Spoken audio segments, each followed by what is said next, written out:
Bienvenidos. Esto es Tercer Tiempo, un podcast de la Asociación de AFP donde conversamos sobre educación previsional y financiera, el mercado del trabajo y las pensiones en Chile.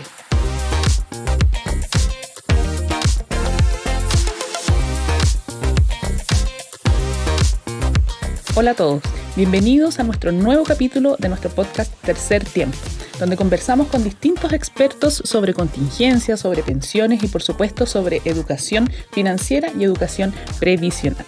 Mi nombre es Alejandra López, soy gerenta de proyectos de la Asociación de AFP y hoy estamos acompañados por un gran invitado. Hoy día estamos con Alejandro Guzmán, ingeniero comercial de la Universidad de Valparaíso, MBA en Finanzas de la Universidad de Chile y académico también de la misma casa de estudios. Además, por supuesto, experto en finanzas personales, siendo conocido por su seudónimo Dr. Bolsillo. Que es también como participa en el programa de radio Tus Finanzas Familiares de Radio ADN y también panelista del programa Mercado Futuro de Radio Futuro. Así que bienvenido, Alejandro. Muchas gracias por aceptar nuestra invitación. Hola, Alejandra. Muchas gracias a ti por invitarme y un agrado poder estar conversando con todas las personas que nos están viendo o escuchando. Perfecto. Alejandro, siempre me ha llamado la atención el seudónimo de Dr. Bolsillo. Sí. ¿De dónde nace esta pasión por enseñar a las personas cómo empoderarse con sus finanzas? Mira, el nombre de fantasía fue bien anecdótico. Cuando yo me incorporé como panelista al programa Tu Día, hicimos un focus group, cuando viendo las secciones y qué era lo que gustaba, lo que no gustaba, y dentro de unas conversas salió de cómo no hacer un alter ego. Y dijimos profesor, doctor, después me arrepentí de haber sido profesor, porque yo soy profesor, pero finalmente se transformó como una marca y la gente la sigue, porque es una forma un poco más lúdica de tratar de acercar estos conceptos que muchas veces son tan áridos, digamos, tan difíciles, y una de las cosas que también me preocupa es tratar de hablarlo con un lenguaje cercano, pero que también la gente vea que no la están tratando de lesa, porque la gente no tiene un pelo de lesa. Entonces uno de los temas importantes es cuidar el lenguaje, tratar de explicar las cosas en sencillo, y ojalá que eso sea de utilidad, digamos.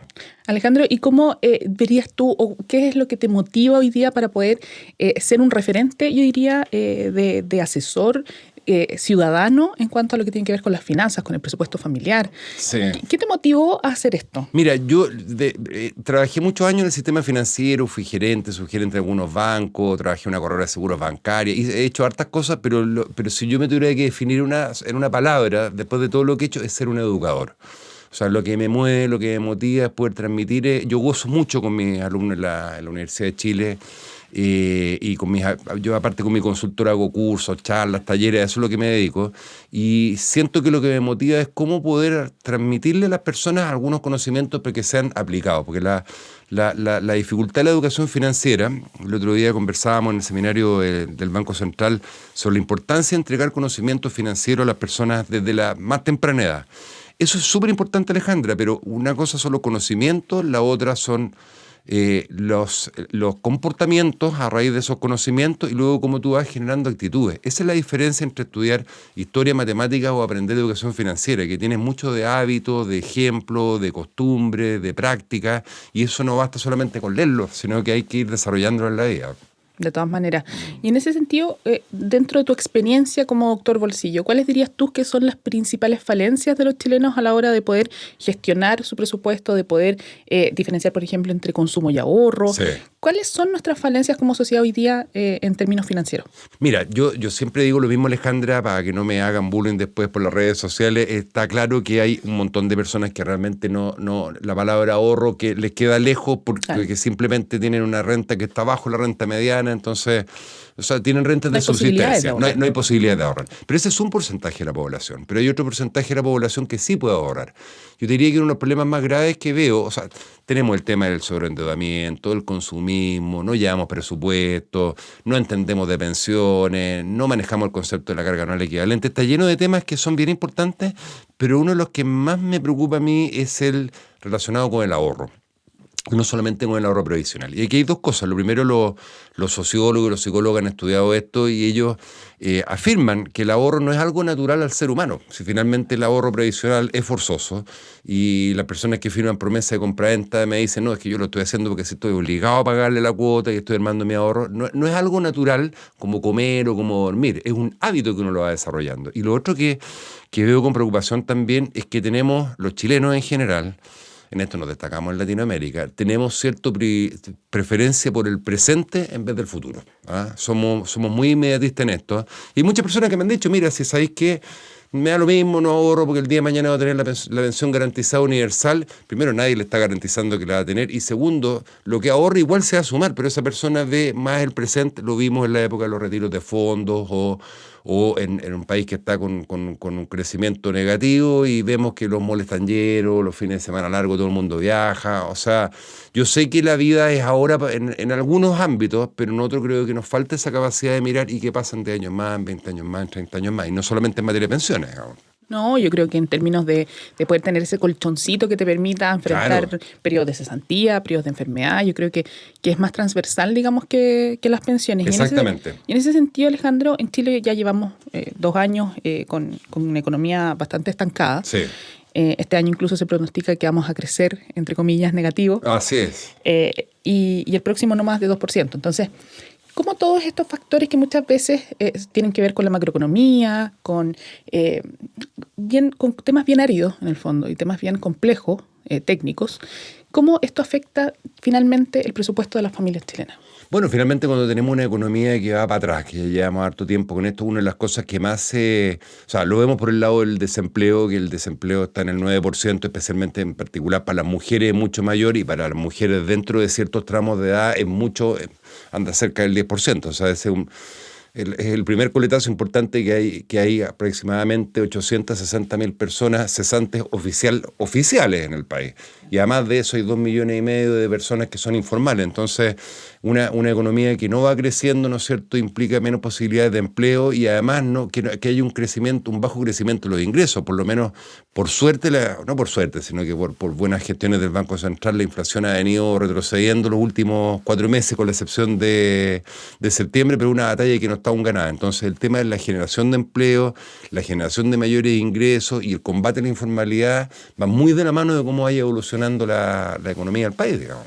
Claro, y en ese sentido tú diste un dato súper importante. Hoy día en Chile, según cifras del INE, hay 2,5 millones de personas que trabajan informales. En ese sentido, y en este podcast también hemos seguido también la conversación y todo lo que tiene que ver con la informalidad laboral. ¿Cómo ves tú esta problemática desde el mercado laboral en sí mismo? Es decir, cuando yo me enfrento, digamos, a entrar, por ejemplo, como joven al mercado laboral, la informalidad laboral está más relacionado a problemas estructurales del mercado laboral o es muchas veces una opción, digamos, de ciertos tramos o ciertos sectores muchas veces de la economía? Yo ya, en mi opinión, como un humilde educador nomás, porque no soy experto laboral, digamos, pero mira, el tema ahora, y creo que hay algunos actores que han colocado sobre la mesa con harta fuerza el tema, en particular la asociación de FP, y creo que eso es re bueno. Pero para mí que esto es algo estructural, porque la tasa de empleo informal en Chile viene de los años 90. Claro. Esto no es... De repente nos dimos cuenta que teníamos casi un 30%, ¿no es cierto?, 2,5 millones de personas de la fuerza, o sea, 1 de cada 3 chilenos y chilenos pertenece al mundo informal. Y si uno empieza a mirar para atrás los años, esto ya venía en los años 90, el año 2000, o sea, venimos hace rato con este cuento. Probablemente no pasaba nada porque la economía en los años 90 anduvo como avión, una parte de los años 2000 al principio también, después no tuvimos los problemas que hemos tenido últimamente. Y también hubo un montón de gente que todavía no se pensionaba en eso hace 20 o 25 Claro. años atrás con el nuevo sistema, entonces todo andaba más o menos bien. 2,5 millones de personas es mucho. Fíjate que en Bolivia es un 85%. O sea, Claro. es un país informal. Pero en el caso nuestro tenemos una tasa que es relativamente alta. No nos comparemos con los países que están más mal, digamos. Y yo creo que aquí hay 3 razones. Una que es importante es la primera, que es lo que te decía recién, que las personas ven el corto plazo y no ven el largo plazo. O sea, entendamos como informal a aquella persona que está fuera de todo sistema de protección social. Pero también las autoridades se subieron tarde arriba de esto. Piensa, Alejandra, que solamente el año 2019 partió el aumento de cotizaciones, ¿no es cierto?, para las personas que emiten boletas como independientes. O sea, nos dimos cuenta después de 30 años o 20 años y esas personas recién van a estar en el 17% en el año 2028. Claro. O sea, no hemos demorado mucho en reaccionar. Yo sé que esto no es solamente, es un problema de muchos actores, pero en particular para las autoridades, que se ha hecho con la informalidad en todos estos años. Ahora se han armado estas mesas, han salido propuestas, me parece súper bien. Por otro lado, hay un gran nivel de desconocimiento de las personas y al haber desconocimiento se generan mitos y prejuicios con respecto a los beneficios que puedo tener al formalizarme. Y el error que muchas personas creen que les van a perder cosas por el hecho de formalizarse, especialmente temas como beneficios les da o cosas así. Ahora, es lógico también que hay una realidad de personas, un cabro joven que está partiendo, que no tiene mayor preparación profesional, o un caso que a mí me preocupa mucho más también, que es las mujeres. Una mujer de 50 años en Chile queda sin pega, ¿y dónde terminas trabajando? Tienes que ir al sector informal de la economía. Entonces hay temas estructurales en nuestra economía que hacen que las personas sientan muchas veces que les puede ir mejor por su cuenta que dentro del sistema formal. Y ahí, Alejandro, yo sé que tú, dentro de tus tareas habituales, haces hartas capacitaciones a emprendedores. Sí. Y se ha dicho muchas veces que Chile es un país de emprendedores. Así es. Cuando empezamos a emprender, muchas veces se encuentran distintas trabas. Yo creo que ahí también la legislación ha ido avanzando con la formación de la empresa en un día. Pero, ¿cuáles son los principales problemas que has detectado tú que enfrentan los emprendedores a la hora, por ejemplo, de formalizar su empresa? Porque muchas veces lo que decimos es, es que las personas trabajan en sectores informales de la economía. Claro. Pero hay personas que también tienen su propia empresa, por ejemplo, cotizan para sus trabajadores, digamos, en términos de salud, de pensiones, etcétera, de accidentes laborales, pero no se cotizan a ellos mismos. Entonces tienen contratado a personas, pero siendo emprendedores no se preocupan por su propia previsión. Y eso por desconocimiento. Volvemos a lo mismo, que esas personas deberían preocuparse por su pensión y tienen todo el derecho y toda la posibilidad de cotizarlo. Yo te diría que una de las principales sugerencias que le hago a cualquier emprendedor es que formalice su negocio. Como tú decías recién, Alejandra, hoy día la empresa en un día es súper sencillo. O sea, realmente de verdad no necesita contratar ni un contador, ni un abogado, ni a nadie para una empresa simple, una EIRL, una SPA. Y eso es bien importante porque te da más seriedad frente a tus... Dependiendo, obviamente tú puedes, no sé, desde hacer pasteles, tener una consultora, depende del rubro, pero te da una imagen distinta frente a tus clientes, frente a los proveedores, y algo súper importante que al formalizarte, algo que es fundamental es el acceso al crédito. Claro. El acceso al crédito. Yo te diría que dentro de todos los problemas que tienen las pequeñas empresas, los pequeños emprendedores, las pymes que están partiendo, es que no tienen un acceso al crédito porque no tienen historia, no conocen, y una de las buenas formas, ¿no es cierto?, de ir construyendo tu historia es que tú ya vayas pudiendo acreditar que tienes... O sea, aquí el crédito es el aparato circulatorio de todo esto, y eso es fundamental. Y lo segundo, que esa persona que tiene su negocio se ocupe también de cotizar por sí mismo, o sea, ¿no es cierto?, para el tema de AFP, el tema de salud, etcétera, etcétera.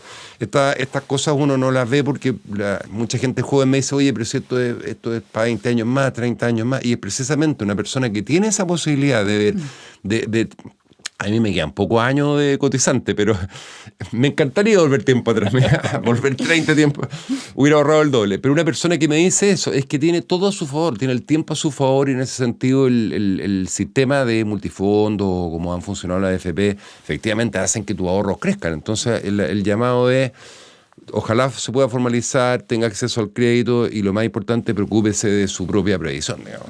De todas maneras. Y en ese sentido también los chilenos, como te decía yo antes, Chile es un país de emprendedores, y yo creo que también eso lo arrojó un estudio reciente de Criteria, que aquí te voy a leer los resultados. Mira, un 64% de los chilenos afirma que si pudiera elegir, optaría por un trabajo independiente. Sin embargo, el mismo estudio dice que el 70% prefiere un empleo con horarios rígidos y reglas bien claras. O sea, lo contrario diría yo de ser un emprendedor, que ser emprendedor es 24/7. Se contrapone un poco la... Sí, es que, 70% prefiere el empleo con horarios rígidos si se permite tener salud y jubilación asegurada, mientras que 75% optaría por un empleo que sea estable, aunque sea dependiente. Sí. ¿Qué crees tú que nos hace tener esta dicotomía, digamos, en las opiniones? Porque muchas veces lo que uno ve es que, claro, que la gente quiere ser independiente porque no tiene un jefe, porque no tiene dependencia, digamos, en su trabajo. Pero cuando hablamos de, por ejemplo, de previsión, sabemos que es importante, al parecer, por los datos. Sí. Sabemos que es importante, sabemos que podemos como, de alguna manera, sacrificar esta independencia por tener estabilidad en cuanto a la salud, en cuanto a la previsión. ¿Cómo ves tú esta dicotomía en lo mismo que haces tú con los emprendedores muchas veces? Sí, esa dualidad es antigua, porque en el fondo una persona dice, mira, yo lo que me gustaría, pero por una parte, o sea, el mundo ideal, y me encantaría ser mi propio jefe, y ojo, hay muchos prejuicios en esto que el tipo no quiere tener porque quiere levantarse tarde, y no es así, sino que en el fondo quiero tener esa independencia, hacer lo que yo me guste y todo. Pero por otra parte también echo de menos el tener un sueldo, ¿no es cierto? Y el tener esa seguridad. Que ojo que cuando uno tiene un sueldo nadie te la garantiza porque el empleo para toda la vida, a menos que seas personal de planta en el sistema público, digamos, ahí te tienen que hacer un sumario para echarte. Pero en la práctica nadie tiene el empleo garantizado para toda la vida. Lo que sí veo es que hay personas que les gusta la independencia, pero y eso puede explicar un poco esto, pero que no tienen un proyecto de independencia claro, que hay personas que nacieron para algo, que les gustaría, ¿no es cierto?, desempeñarse en cierta actividad, o lo que me pasó a mí, que yo fui descubriendo mi vocación a lo largo del tiempo. Yo a los 25 años no quería tener mi consultora, pero después, claro, mientras trabajaba en el sistema financiero aprendía y conocía, y mientras tanto hacía clases en la universidad, y de repente dije, estos dos mundos, ¿cómo lo...? Y ahí me di cuenta que era lo que yo quería hacer, y me di cuenta que realmente me gustaba trabajar en forma independiente. Nunca me gustó ser jefe de nadie, la verdad. No sé si era bueno o mal jefe, pero no me gustaba, la verdad. No tenía problema con tener jefe, pero claro, ese es el angelito, pero el diablito que te dice, oye, pero el fin de mes, ahora vienen las vacaciones, todo el mundo se va de vacaciones, tú estás dentro del grupo de gente que no tiene vacaciones. Pero no importa porque lo importante es que lo que domine sea la pasión por lo que a ti te guste. Y hay personas que a veces me dicen, mira, me siento culpable porque yo veo que la gente se independiza, yo no tengo un emprendimiento.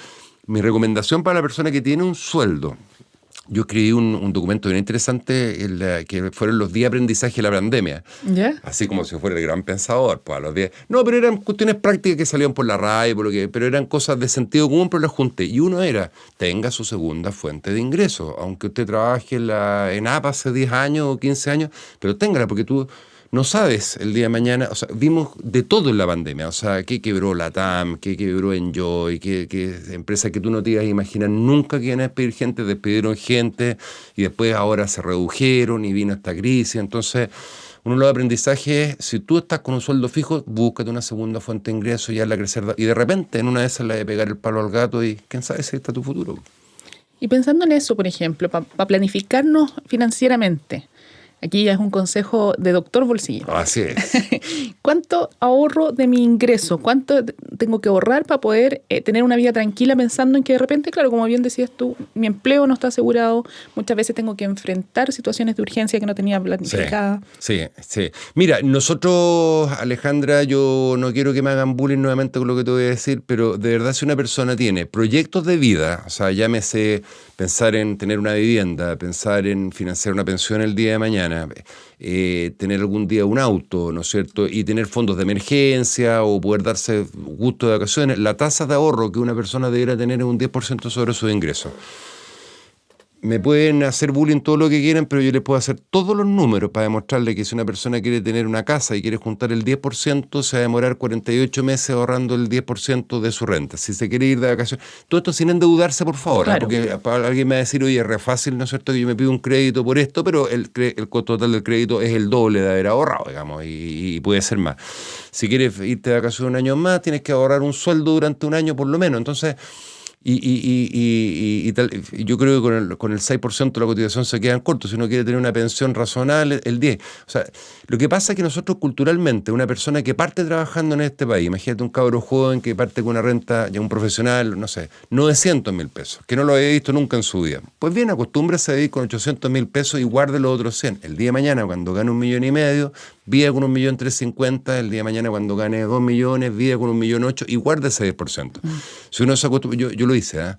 Yo vengo de una familia de mi abuelo italiano, bisabuelo inmigrantes italianos de las guerras, entonces tenían esta cultura de ahorro.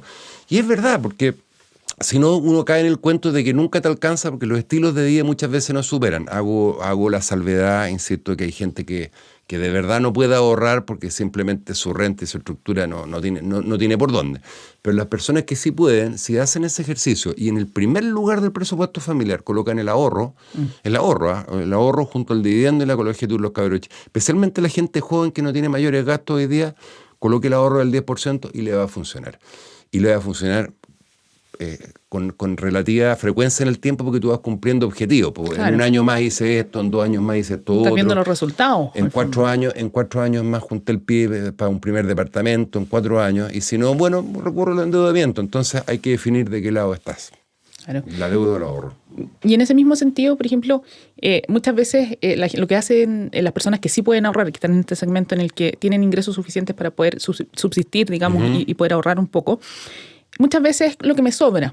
Y ahí, por lo que entiendo, es al revés. Claro. Hagamos el presupuesto partiendo desde el ahorro. Sí. Entonces, según datos del Banco Central, Alejandro, el 57% de los hogares chilenos tiene alguna deuda, de algún tipo, ¿ya? Pero de esa gente que tiene deuda, el 43% de las deudas son de consumo. Claro. Si pensamos, por ejemplo, en la publicidad, vemos que la publicidad del consumo es mucho más atractiva que la publicidad del ahorro. Pero de todas maneras. ¿Cómo ves tú, desde tu opinión, digamos, cómo solucionamos esto? ¿Es un cambio cultural? ¿Es un cambio de hábitos? ¿Qué podemos hacer hoy día para poder, desde las generaciones más chicas, empezar a tener hábitos de ahorro? Yo lo primero que hago, mi primer pensamiento es que yo jamás he satanizado la publicidad en esto. O sea, finalmente yo creo en la libertad de las personas, la libertad del ser humano, el libre albedrío, como se dice. Porque el otro día una señora me decía por la radio, lo que pasa es que estoy tapada de publicidad, estoy irresistible. Bueno, pero tú eres libre de cambiar de canal, de apagar la radio, no mirar Instagram. Tú ve a quién sigue y quién no sigue. No, es fácil que nosotros nos compremos la idea de que necesitamos algo. Nos demoramos décadas en construir esto, porque el otro día un querido pariente mío me decía, oye, pero es que en mis tiempos, ¿no es cierto?, nosotros no éramos como las generaciones de hoy día, ¿no? Porque ahorrábamos acá, ahorrábamos. Mira, le decía yo, en tus tiempos, este es un querido pariente que tiene 80 años, en tus tiempos no había tarjeta de crédito, no había retail. Entonces yo no sé si era porque eran así o porque no tenían los instrumentos. A las otras generaciones, ¿no es cierto?, nos llenamos de todo esto sin tener idea, nadie te enseñó todo este tema de las tarjetas, partido con cero en cultura financiera de nadie. Aquí llegaron las tarjetas y estamos hablando de educación financiera. Cuando yo partí en esto el año 2008 me miraban como un bicho raro. La gente me decía, oye, usted enseña estas cuestiones, me miraban en menos, porque todo el mundo hablaba de las finanzas corporativas, las finanzas de empresa, y yo veía a raíz de la crisis esta subprime que hubo cuando aquí tuvimos harto problema en Chile, la gente ya ni se acuerda, pero que era un tema en que estábamos al debe. Y ahora, bueno, hay mucho más ruido en esto. Yo creo que nunca es tarde para aprender 2 cosas que son súper importantes. Lo primero, y 3 la verdad. Lo primero, acostumbrarnos a tener un control de gastos. Al final la gente hace lo que quiere con su dinero, pero por lo menos sepa lo que gasta. Y quiero recalcar lo que tú decías recién, Alejandra, que nosotros ahorramos, si es que ahorramos lo que botó la ola, cuando el ahorro debería ser de verdad lo primero. Si el ahorro es un premio que tú te haces y el día de mañana te trae un montón de satisfacciones. Lo segundo, aparte del presupuesto, es tener el concepto del endeudamiento responsable. Había una serie de normas también de la CMF para el sistema financiero, porque aquí están todos metidos en esta cuestión, pues entonces no se trata tampoco de que las personas son libres de endeudarse, pero el sistema también tiene que tener algún grado de autocontención en no sobreendeudarte.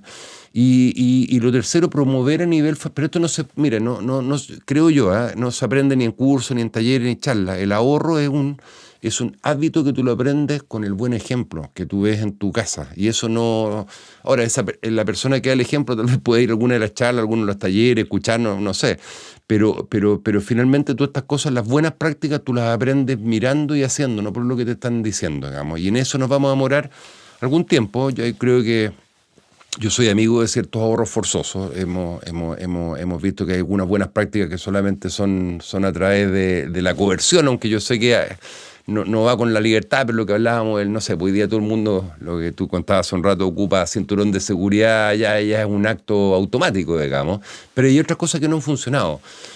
Y yo no veo un futuro promisorio si es que no aumentamos las tasas de ahorro, y para eso lo primero es ir resolviendo el tema del endeudamiento. El endeudamiento responsable es, oye, yo pido un crédito hoy día, pero yo sé que lo voy a poder pagar con los ingresos que tengo y no estoy O sea, yo siempre le digo a las personas lo siguiente: usted gana 1.000.000 de pesos, se va a pedir un crédito de 1.000.000 de pesos, la cuota le va a salir 100.000 pesos. Usted tiene claro que el próximo mes ya no tiene 1.000.000, tiene 900.000 pesos, y los próximos 12 meses, si no tiene claro dónde va a restringir los gastos para pagar la cuota, no pide ese 1.000.000 de pesos.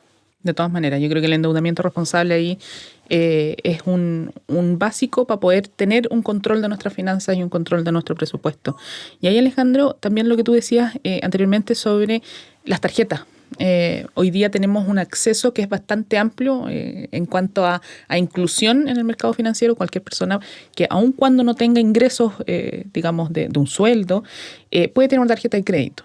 En el 2018 se realizó la prueba PISA de educación financiera para estudiantes de 15 años de edad, y los resultados en Chile fueron bastante llamativos, por decirlo de alguna manera. Entonces, el 30% de los jóvenes no tiene conocimientos o los conocimientos suficientes para poder desempeñarse de manera eficiente en nuestra sociedad. El 37% tiene una tarjeta. ¿Cómo ves esto? ¿Cómo ves que avanzamos en inclusión, que es súper importante, pero al mismo tiempo estamos al debe o estamos cojos en lo que tiene que ver la educación financiera para poder manejar estos nuevos instrumentos financieros? Sí, nos ha ido mal en las pruebas PISA y en otras evaluaciones también, que se hacen los países que pertenecen a este grupo selecto que se conoce como la OCDE. La tarjeta de crédito es muy masiva, se hizo tan masiva como los celulares, digamos. Entonces la gente no tiene una o dos tarjetas, tiene dos, hasta tres tarjetas de crédito. La recomendación que yo les hago es, de verdad, tenga una sola tarjeta de crédito. Si usted no sabe leer el estado de cuenta y comprenderlo, que vienen 3 tasas de interés, 3 cargas anuales equivalentes distintas, es súper complicado. Si no es capaz de llevar un control de todas las compras que hace, no tenga 3 tarjetas, porque finalmente terminas haciendo la bicicleta y gastando, porque no es dinero que no es tuyo. La tarjeta de crédito es una gran ayuda para mantener ordenadas las cuentas si tú lo ocupas como un buen medio de pago y lo pagas al todo el vencimiento, digamos, y no es culpa del banco que te dio la tarjeta. El banco te dice, mire, usted la puede ocupar en su beneficio, en su perjuicio. El problema es que la tasa de interés de las tarjetas de crédito es el doble de la de un crédito en cuotas. Entonces, ocupar el endeudamiento de las tarjetas de crédito es un mal negocio. Había cuenta que de repente hay algunas promociones, Claro. algunas ofertas sin interés. Entonces, la tarjeta de crédito es neutra, pues es como el vino. Uno dice, el Claro. vino ahí está, digamos, pero si tú lo tomas en exceso te va a generar alcoholismo, enfermedades, una serie de problemas. El utilizar mal la tarjeta de crédito se traduce es una de las fuentes del sobreendeudamiento, porque tú no te das cuenta cómo gastas el dinero, Alejandra, porque tú tienes yo siempre digo a una persona, haga el ejercicio, bueno, en Chile no lo puede hacer porque si no te cogotean, de andar con la plata en el bolsillo e ir pagando billete mientras se te acaba el sueldo. Uno sufriría en lo que gasta, pero la tarjeta tú llegas y la pasas. Entonces, el mensaje especialmente para la gente más jóvenes: si va a tener una tarjeta, tenga una y ocúpela en forma súper responsable, es decir, no son deuda con la tarjeta. De todas maneras. Y en ese mismo sentido, pensando en los más jóvenes, muchas veces se ha hablado, y en otros países también, en España, también hay ejemplos icónicos en Portugal, en donde la educación financiera es obligatoria en los colegios. Sí. ¿Cómo ves tú este tema? ¿O desde cuándo uno debería empezar a interiorizarse en la educación financiera? Porque muchas veces cuando vamos a pedir un crédito de consumo, por ejemplo, recién nos interesa saber qué es el CAE, qué es la carga anual equivalente. Sí. Entonces, ¿cómo avanzar como sociedad para que en algún momento todos sepamos, por ejemplo, cómo pedir un crédito, qué tenemos que fijarnos, qué es la tasa de interés, qué es el CAE? Entonces, ¿cómo ves tú, pensando en los más chicos, en los más jóvenes, pensando en el colegio, cuándo es el mejor momento para hacer educación financiera? Hay distintos momentos de la vida. Yo diría que como son cosas, hay muchas cosas que son distintos y de hábitos. Hay algunos países donde niños muy chicos ya parten hablando con juegos así tipo el Monopoly Claro. o con forma lúdica, entendiendo esto del ahorro, del gasto, y además van comprendiendo que si tengo 2 no puedo gastar más de 2, y se puede aprender por lo menos los conceptos intuitivos más básicos desde la temprana edad. En la preadolescencia, adolescencia, yo ya Fíjate que cuando éramos un país subdesarrollado y pobre, esto se enseñaba. Habían ramos que se llamaban economías del hogar, economía cívica, donde como era, estaba hablando de los años 50, hasta principios de los 60, se enseñaban estas cosas.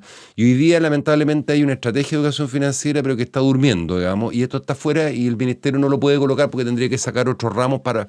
Entonces hay una labor que hacen organizaciones, fundaciones, de ir con charlas, con cursos, pero yo creo que lo que nos falta es sistematizar más el conocimiento y dependiendo de la edad ir entregando distinta complejidad. Por ejemplo, a los cabros de colegio, que yo trabajo en una fundación, les explicamos lo que es la tarjeta de crédito, lo que es el crédito de consumo, el crédito en cuotas, hablamos del tema del ahorro previsional, ¿ya? Pero, por ejemplo, a nivel de educación técnica, este debería ser un ramo, a lo menos, yo en una universidad me he comprado en el punto y lo tenemos como ramo optativo para los estudiantes de cuarto año, donde los estudiantes me decían, oye, si venían los bancos a abrirnos cuentas, todo el mundo abría cuentas sin tener idea de lo que estábamos hablando, porque habían hecho un convenio con el centro de alumnos, con todo, y con este curso ellos pudieron entender ya a nivel, pensando en gente de 18 años para arriba, a qué se están enfrentando para que no tomen malas decisiones al ingresar a su vida laboral. Y lo otro, entregarle herramientas. Una persona que va a trabajar tiene que saber lo que es la previsión, lo que es la salud, y eso es parte de la enseñanza en materia de educación financiera. Claro, de todas maneras. Y muchas veces cuando los jóvenes salen de la universidad no saben leer su liquidación de sueldo. No tienen idea. Entonces, son cosas que de repente no se ven Sí. a ojos, digamos, de las personas Sí. más grandes,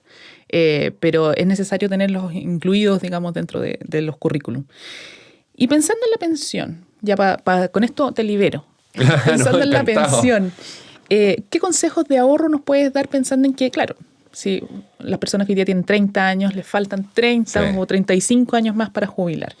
¿Qué tenemos que tener en cuenta hoy día para poder tener una mejor pensión mañana? Yo el consejo que le doy a todas las personas es que tengan claro que la vida pasa súper rápido. Uno no se da ni cuenta cómo los años pasan y no sirve de nada arrepentirse o los pude haber hecho, los pude no sirven absolutamente nada en esto.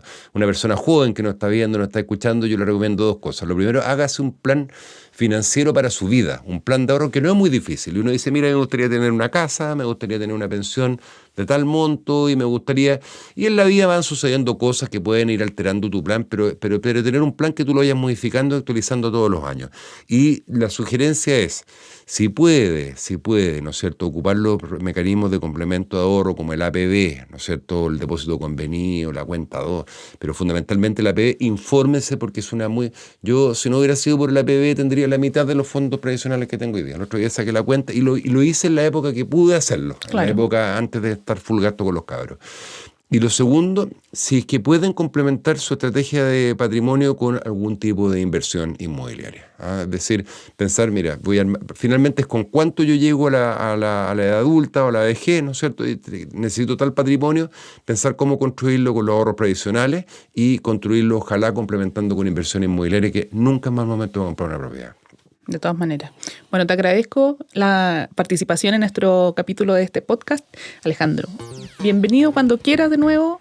Muy interesante conversación porque yo creo que siempre es importante tener algunos datos para poder manejar nuestro presupuesto. Yo creo que nunca son suficientes los tips a la hora de poder ahorrar, de invertir y de gastar. Yo encantado, Alejandra. Muchas gracias a ti por la invitación y cuando guste.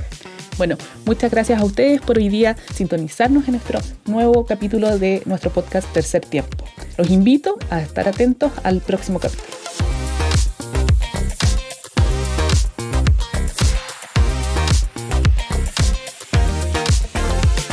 Esto fue Tercer Tiempo, un podcast de la Asociación de FP.